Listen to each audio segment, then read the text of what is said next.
வணக்கம், வாங்க. Welcome to Sai Gandhi kitchen. இன்றைக்கி நாம் உருளைக்கிழங்கையும் காலிஃப்ளவரையும் வச்சு சப்பாத்திக்கு ஒரு சைட் டிஷ்ஷு நல்ல ஒரு குருமா ஒன்று செய்ய போகிறோம். இதில் அதிகமான மசாலாலாம் கிடையாது. சிம்பிளாக ஈஸியாக எப்படி செய்கிறது அப்படின்னு பார்க்கலாம்.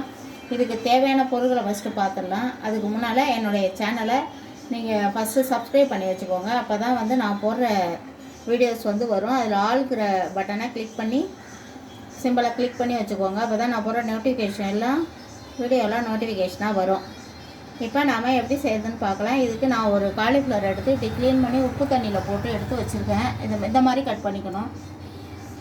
உருளைக்கிழங்கு 2 சின்ன உருளைக்கிழங்கு இந்த மாதிரி கட் பண்ணி வச்சுக்கணும். இதுக்கு தேவையான வெங்காயம், ஏன்னா 2 பெரிய வெங்காயத்தை இந்த மாதிரி ஸ்லைஸாக கட் பண்ணி வச்சுக்கிறேன். 2 தக்காளியை இந்த மாதிரி ஸ்லைஸாக கட் பண்ணி வச்சுருக்கோம். 2 பச்சை மிளகா கீறி வச்சுருக்கோம். இதுக்கு கொத்தமல்லி தழை எடுத்து வச்சுருக்கேன். இது தாளிக்கிறதுக்கு தேவையான பொருட்கள் என்னென்னா, இந்த கல்பாசி, சோம்பு, இது மட்டும்தான் இதோட மசாலா. வேறு எதுவுமே கிடையாது. கரம் மசாலா, கறிப்பட்டை, இதை எதுவுமே கிடையாது. இது மட்டும்தான் தாளிக்க போகிறோம். இது வாசனை ரொம்ப சூப்பராக இருக்கும். இப்போ இதுக்கு அரைக்கிறதுக்கு தேவையான மசாலாவை ஃபஸ்ட்டு பார்த்துடலாம். இது இந்த பெரிய வெங்காயம், ஒரு வெங்காயத்தை இந்த மாதிரி கட் பண்ணி வச்சுருக்கேன். ஒரு பச்சை மிளகா, ஒரு சின்ன துண்டு இஞ்சி, ஒரு 5 பல் பூண்டு, சின்ன வெங்காயம், ஒரு சாம்பார் வெங்காயம், ஒரு 10 சாம்பார் வெங்காயம். இதை கொரன்னு அரைச்சி எடுத்துக்கணும். இதெல்லாம் அரைக்கிற பொருள். தேங்காய் தனியாக அரைக்கணும். எந்த மசாலாவும் கிடையாது. தேங்காயை நல்லா நைஸாக பேஸ்ட்டாக அரைச்சி வச்சுக்கணும். இப்போ நம்ம ஃபஸ்ட்டு இதை அரைச்சிட்டு வந்துடலாம். அதுக்கு முன்னால் அடுப்பை பற்ற வச்சு நான் எண்ணெயை ஊற்றிட்டு தாளிச்சிட்றேன்.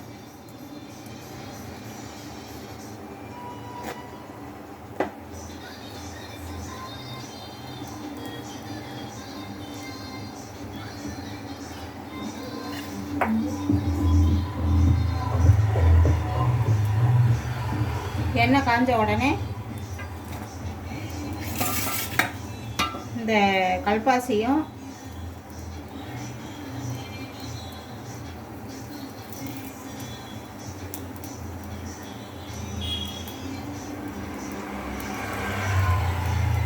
சோம்பு போட்டுக்கலாம்.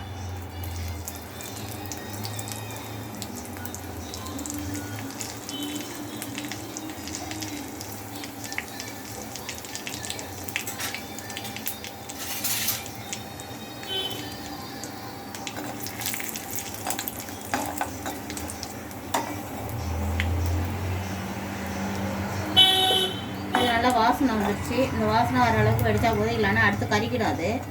இப்போ இதில் நம்ம 2 பச்சை மிளகா, இந்த வெங்காயம், இதை நல்லா வதக்கிக்கலாம். கொஞ்சோண்டு உப்பு போட்டு வதக்கிக்கலாம். இந்த குருமா நல்லா ஒரு தோசை, சப்பாத்தி, இட்லி கூட நல்லா மேட்ச் ஆகும். ரொம்ப டேஸ்ட் நல்லாயிருக்கும். நீங்கள் ரெகுலராக சாப்பிட்ற குருமாவை விட இந்த டேஸ்ட்டு கொஞ்சம் வித்தியாசமாக தெரியும். இதே மாதிரி ட்ரை பண்ணுங்கள். நான் செய்கிற மாதிரி மெத்தடை ஃபாலோ பண்ணுங்கள்.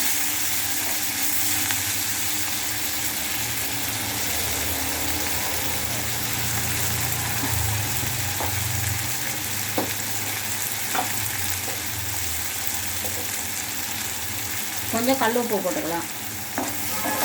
இப்போதான் இந்த வெங்காயம் சீக்கிரம் வதங்கும். இது வதங்கிட்டே இருக்கும்போது நான் போய் இந்த பேஸ்ட்டை அரைச்சிட்டு வந்துடுறேன். இந்த வெங்காயம், இஞ்சி, பூண்டு, இந்த மசாலா, இதை கொரன்னு போய் அரைச்சிட்டு வந்துடணும்.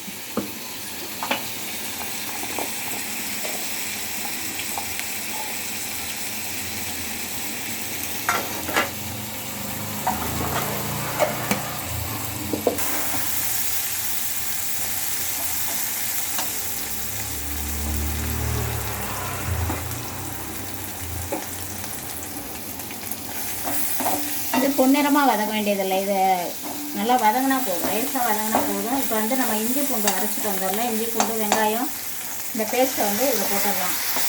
இது வதங்கிறது கொஞ்சம் டைம் எடுக்கும்.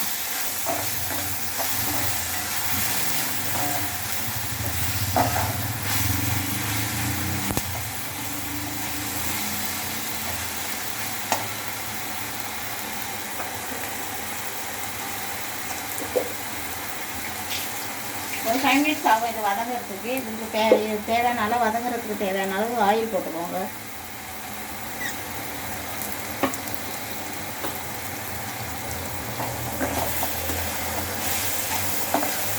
பச்சை வாசனை போகிற வரைக்கும் வதங்கணும் அது.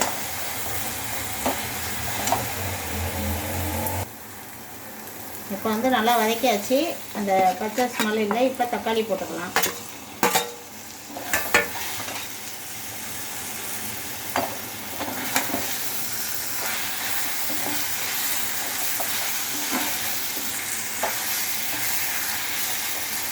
தக்காளி கொஞ்சம் வதங்கணும்.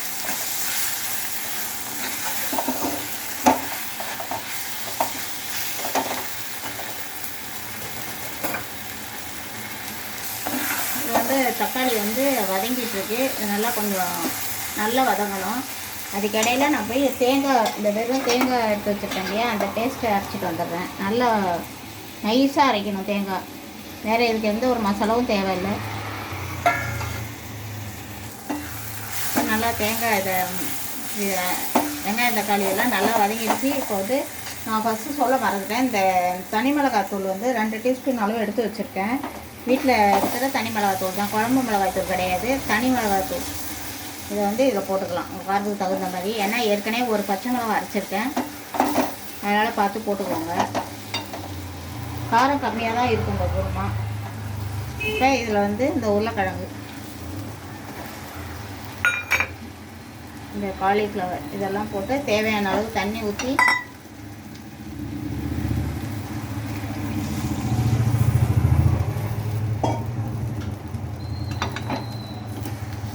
தேவையான அளவு தண்ணி ஊற்றணும். இப்போ வந்து நான் இன்னொரு குக்கர் பாத்திரத்துக்கு ட்ரான்ஸ்ஃபர் பண்ணிக்கிறேன். அப்போ தான் சீக்கிரம் வேகும் அது.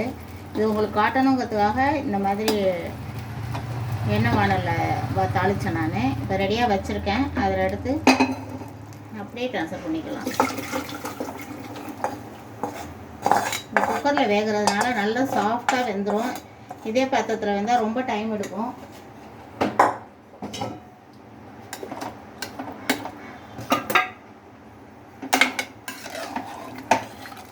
இதில் வேக வச்சுட்டு அதுக்கப்புறம் நம்ம தேங்காய் அரைச்சி ஊற்றிக்கலாம். அரைச்சி வச்சுருந்த தேங்காயை அப்புறம் ஊற்றலாம். இது ஒரு விசில் வரணும். நான் விசில் போட்டுடுறேன்.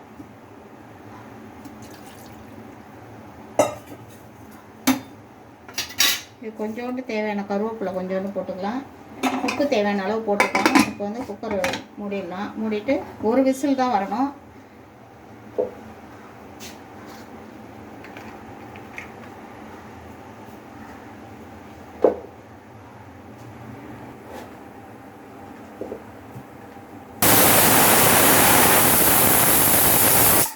இப்போ ஒரு விசில் வந்துருச்சு.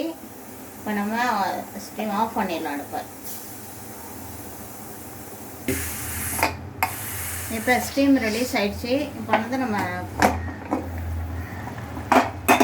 ஓப்பன் பண்ணிடலாம். இப்போ வந்து அடுப்பு பற்ற வச்சிடலாம்.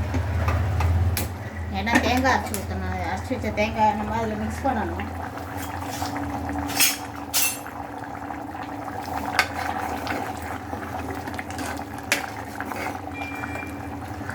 தேங்காய் கொஞ்சம் நம்ம அதில் ஆட் பண்ணிவிட்டு அதுக்கப்புறம் அது கொஞ்சம் நேரம் கொதிக்கும்.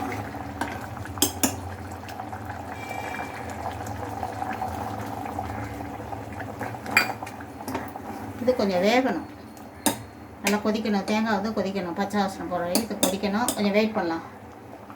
மூடி போட்டு நல்லா குருமா வந்து நல்லா வெந்துருச்சு. காரம் புளிப்பு எல்லாமே கரெக்டாக இருக்குது. நீங்கள் மிளகாத்தூள் வந்து நான் ஒரு 2 டீஸ்பூன் போட்டிருக்கேன். நீங்கள் உங்களுக்கு காரத்துக்கு தகுந்த மாதிரி போட்டுக்கோங்க. ஆனால் இது வந்து தனி மிளகாத்தூள் தான், குழம்பு மிளகாத்தூள் கிடையாது. இதில் கொஞ்சோண்டு கொத்தமல்லி போட்டுக்கிறேன். சுவையான காலிஃப்ளவர் உருளைக்கிழங்கு குருமா தயார், ரெடி ஆகிடுச்சு. இப்போ சாப்பிட்டு டேஸ்ட் பார்த்து இதை சாப்பிட்டுட்டு டேஸ்ட் எப்படி இருக்குன்னு எனக்கு கமெண்ட் பாக்ஸில் சொல்லுங்கள்.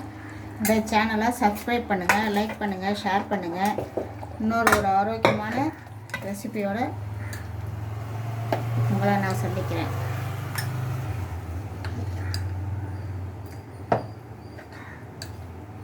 இது ரொம்ப டேஸ்ட்டு சூப்பராக இருக்கும். பசங்க விரும்பி சாப்பிடுவாங்க. இதே மாதிரி இந்த சப்பாத்தி, தோசை இது எல்லாத்துக்கூடயும் நல்லா இது மேட்ச் ஆகும்.